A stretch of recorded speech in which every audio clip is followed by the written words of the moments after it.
A tough day. This evening in Kabul, as you all know, terrorists attacked that we've been talking about and worried about, that the intelligence community has assessed, has undertaken an attack by a group known as ISIS-K. Took the lives of American service members, standing guard at the airport, and wounded several others seriously. He had also wounded a number of civilians, and civilians were killed as well.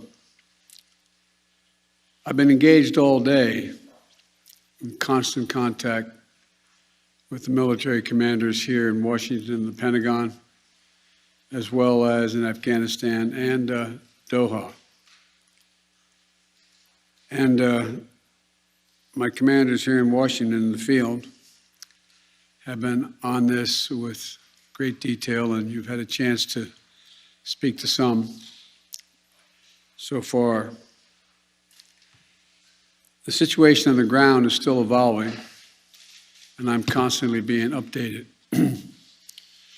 These American service members who gave their lives, it's an overused word, but it's totally appropriate here, were heroes. Heroes who've been engaged in a dangerous, selfless mission to save the lives of others. They're a part of an airlift, an evacuation effort unlike any seen in history, with more than 100,000 American citizens, American partners, Afghans who helped us, and others taken to safety in the last 11 days. Just in the last 12 hours or so, another 7,000 have gotten out. They were part of the bravest, most capable, the most selfless military on the face of the earth. And they're part of simply what I call the backbone of America. They're the spine of America, the best the country has to offer. Jill and I, our hearts ache, like I'm sure all of you do as well, for all those Afghan families who lost loved ones, including small children, or been wounded in this vicious attack. And we're outraged as well as heartbroken. Being the father of an Army major who served for a year in Iraq, and before that was in Kosovo as a U.S. attorney for the better part of 6 months in the middle of a war. When he came home after a year in Iraq, was diagnosed, like many, many coming home, with an aggressive and lethal cancer of the brain. We lost. We have some sense, like many of you do, what the families of these brave heroes are feeling today. You get this feeling like you're being sucked into a black hole in the middle of your chest. There's no way out. My heart aches for you. But I know this. We have a continuing obligation, a sacred obligation to all of you, the families of those heroes. That obligation is not temporary, it lasts forever. The lives we lost today were lives given in the service of liberty, the service of security, and the service of others, in the service of America. Like their fellow brothers and sisters in arms who died defending our vision and our values in the struggle against terrorism, of the fallen this day, they're part of a great and noble company of American heroes. To those who carried out this attack, as well as anyone who wishes America harm, know this: we will not forgive. We will not forget. We will hunt you down and make you pay. I will defend our interests and our people with every measure at my command. Over the past few weeks, I know many of you are probably tired of hearing me say it. We've been made aware by our intelligence community that the ISIS-K, an arch enemy of the Taliban, people who were freed when both those prisons were opened, has been planning a complex set of attacks on the United States personnel and others. This is why, from the outset, I've repeatedly said this mission was extraordinarily dangerous, and why I've been so determined to limit the duration of this mission. As General McKenzie said, this is why our mission was designed, this is the way it was designed to operate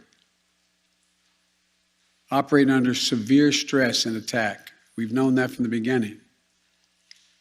And as I've been in constant contact with our senior military leaders, and I mean constant, round the clock, and our commanders on the ground and throughout the day, they made it clear that we can and we must complete this mission, and we will. And that's what I've ordered them to do. We will not be deterred by terrorists. We will not let them stop our mission. We will continue the evacuation. I've also ordered my commanders to develop operational plans to strike ISIS-K assets, leadership, and facilities. We will respond with force and precision at our time, at the place we choose, in a moment of our choosing. Here's what you need to know. These ISIS terrorists will not win. We will rescue the Americans who are there. We will get our Afghan allies out, and our mission will go on. America will not be intimidated, and I have the utmost confidence in our brave service members who continue to execute this mission with courage and honor to save lives and get Americans, our partners, our Afghan allies out of Afghanistan. Every day when I talk to our commanders, I ask them what they need. What more do they need, if anything, to get the job done? As they will tell you, I granted every request. I reiterated to them today on 3 occasions that they should take the maximum steps necessary to protect our forces on the ground in Kabul. And I also want to thank the Secretary of Defense and the military leadership of the Pentagon and all the commanders in the field. There has been complete unanimity from every commander on the objectives of this mission and the best way to achieve those objectives. Those who have served through the ages have drawn inspiration from the book of Isaiah, when the Lord says, "Whom shall I send?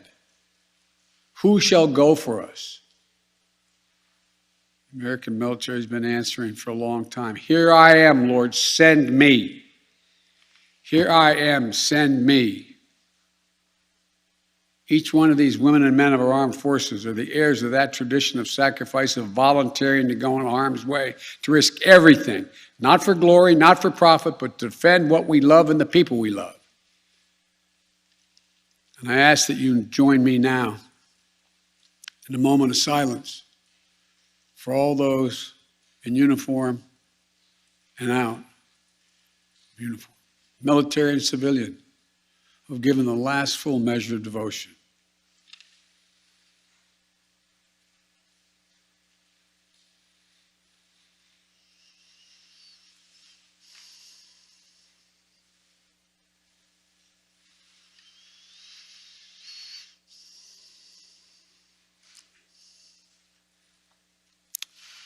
Thank you. May God bless you all, and may God protect the troops and all those standing watch for America. We have so much to do. It's within our capacity to do it. We just have to remain steadfast. Steadfast. We will complete our mission, and we will continue after our troops have withdrawn to find means by which we can find any American who wishes to get out of Afghanistan. We will find them and we will get them out. Ladies and gentlemen, they gave me a list here. The first person I was instructed to call on was Kelly O'Donnell of NBC. You have said leaving Afghanistan is in the national interest of the United States. After today's attack, do you believe you will authorize additional forces to respond to that attack inside Afghanistan? And are you prepared to add additional forces to protect those Americans who remain on the ground carrying out the evacuation operation? I've instructed the military, whatever they need, if they need additional force, I will grant it.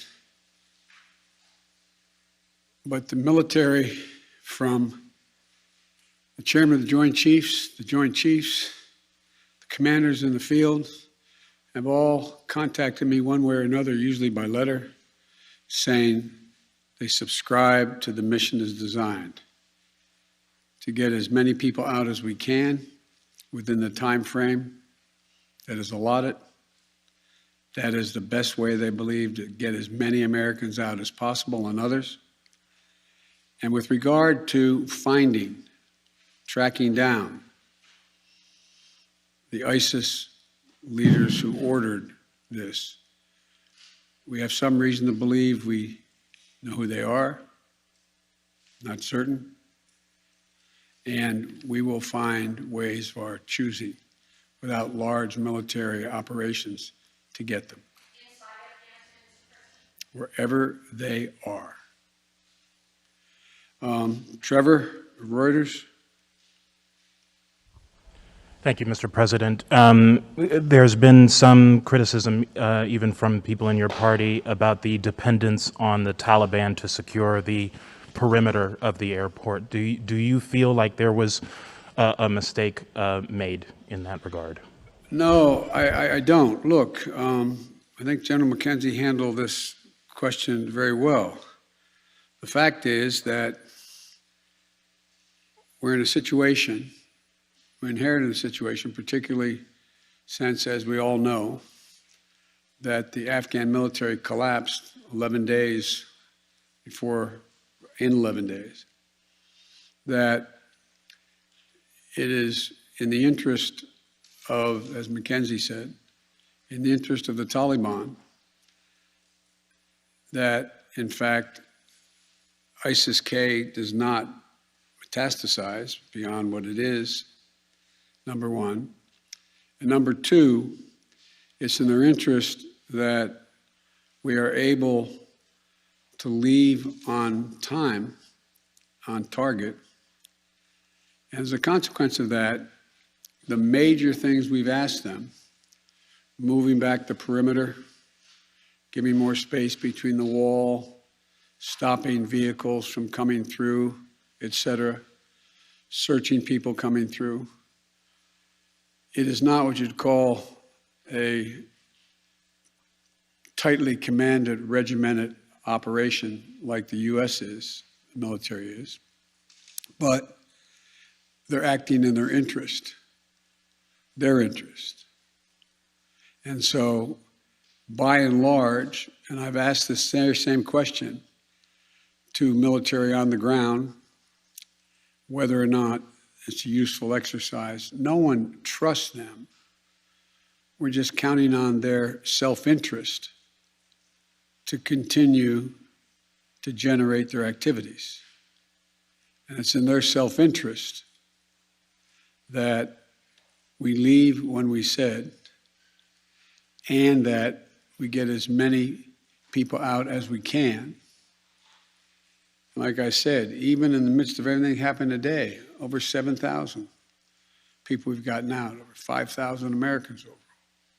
So it's not a matter of trust, it's a matter of mutual self-interest.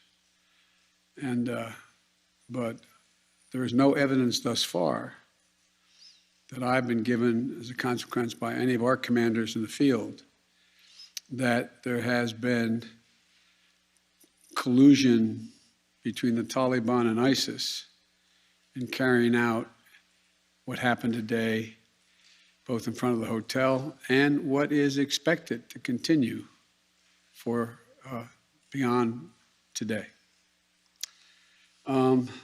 Amir, Associated Press. Thank you, Mr. President.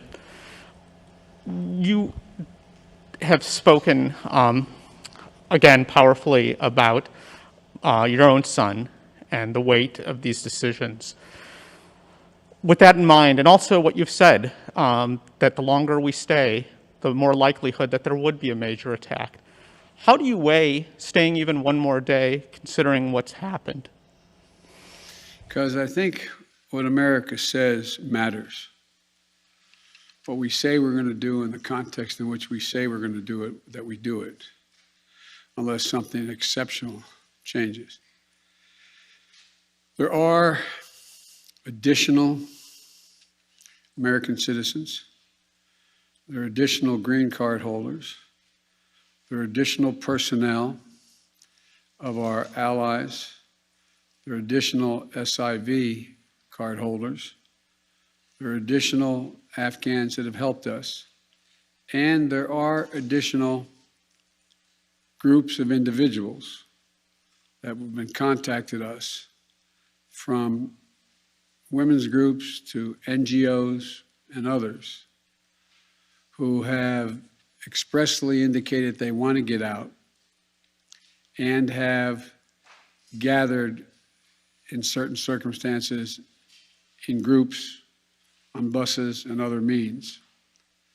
That still presents the opportunity for, in the next several days between now and the 31st, to be able to get them out.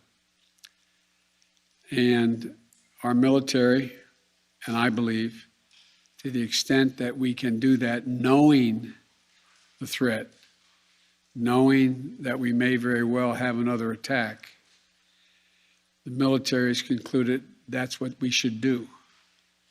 I think they're right. I think they're correct. And after that, we're going to be in a circumstance where will be, I believe, numerous opportunities to continue to provide access for additional persons to get out of Afghanistan, either through means that we provide and or are provided through in cooperation with the Taliban. They're not good guys, the Taliban. We're not suggesting that at all. But they have keen interest. As many of you have been reporting, they very much would like to figure out how to keep the airport open. They don't have the capacity to do it. They very much are trying to figure out whether or not they can maintain what is the portion of an economy that has become not robust, but fundamentally different than it had been.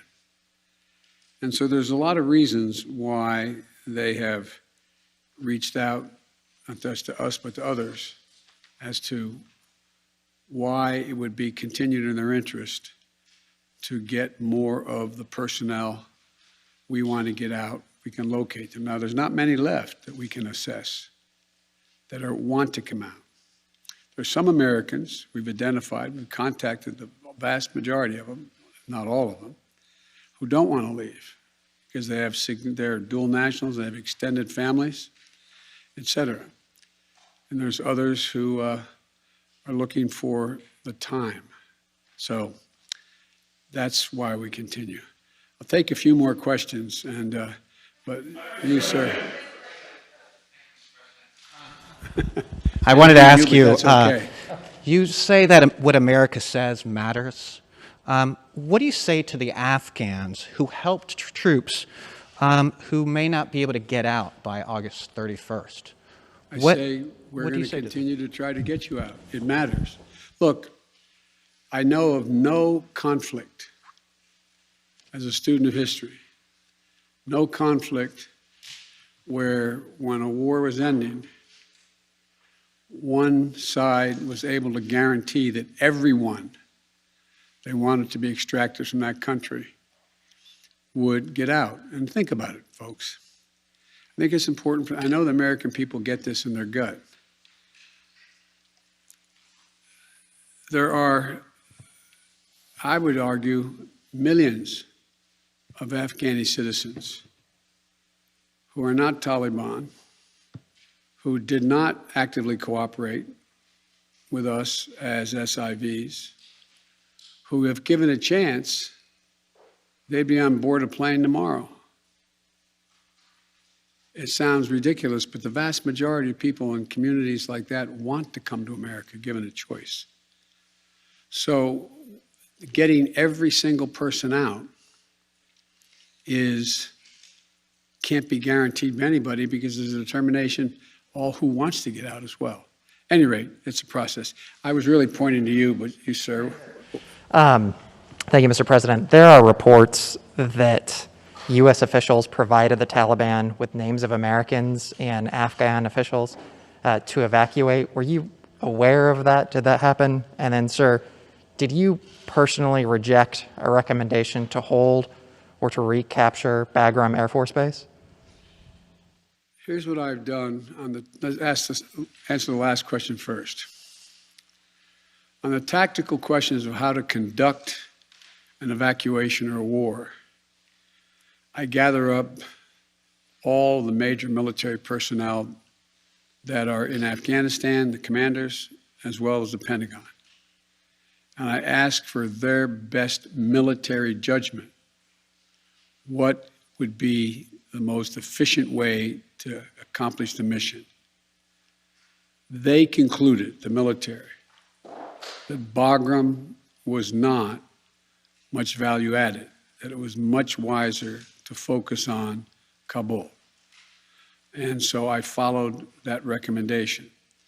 With regard to, there are certain circumstances where we've gotten information, and quite frankly, sometimes from some of you, saying you know of such and such a group of people are trying to get out, and they're on a bus, they're moving from other people. And this is their location.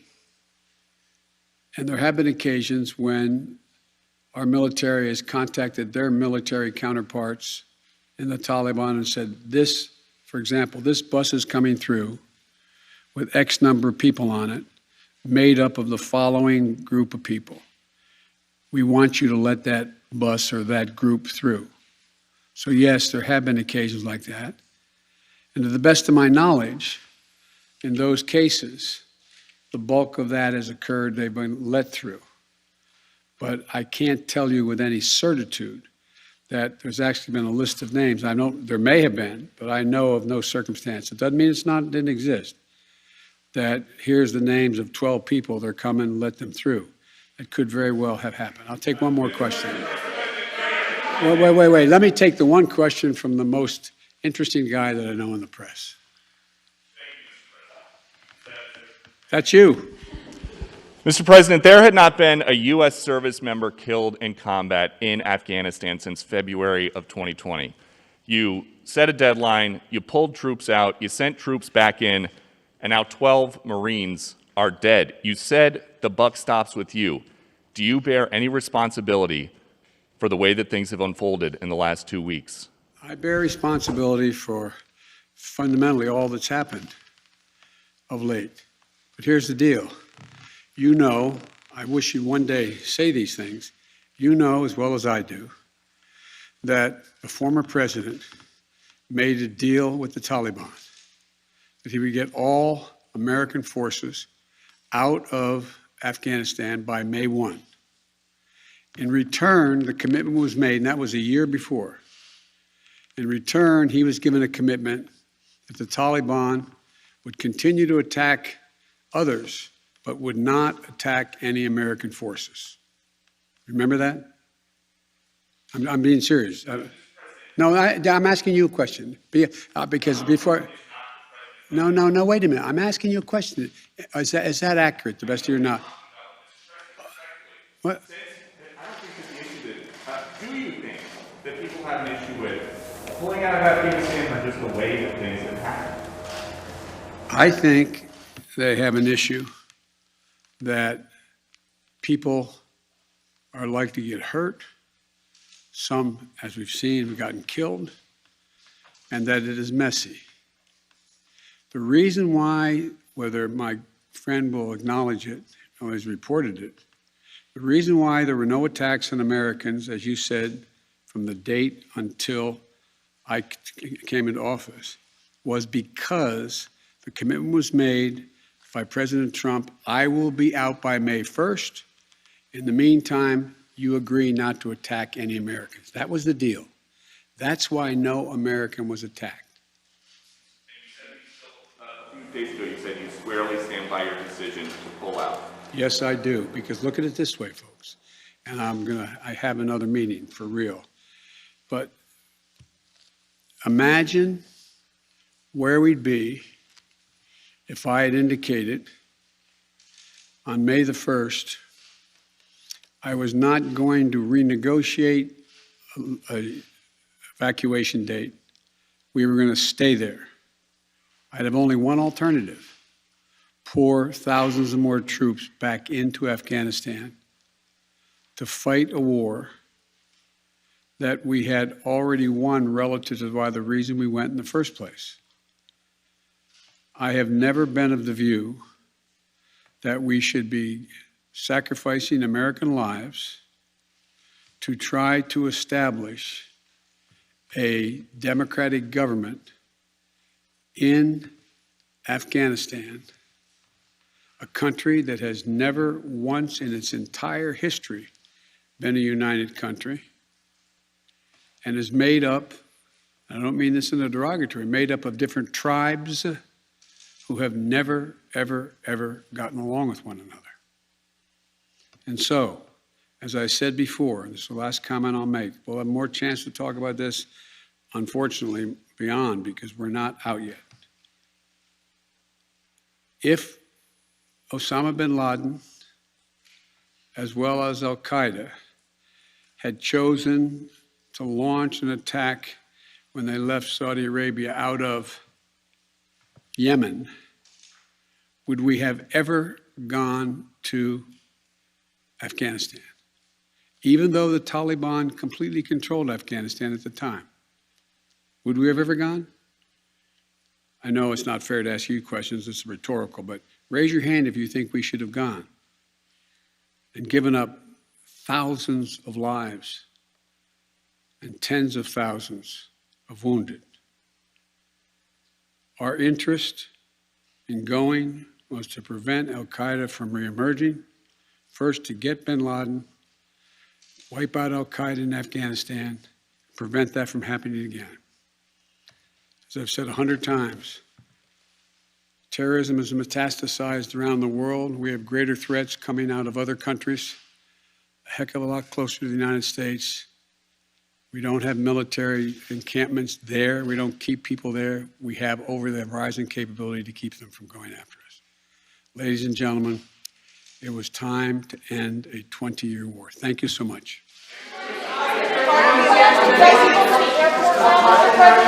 What is the plan to Will you recognize the Taliban as the government? President?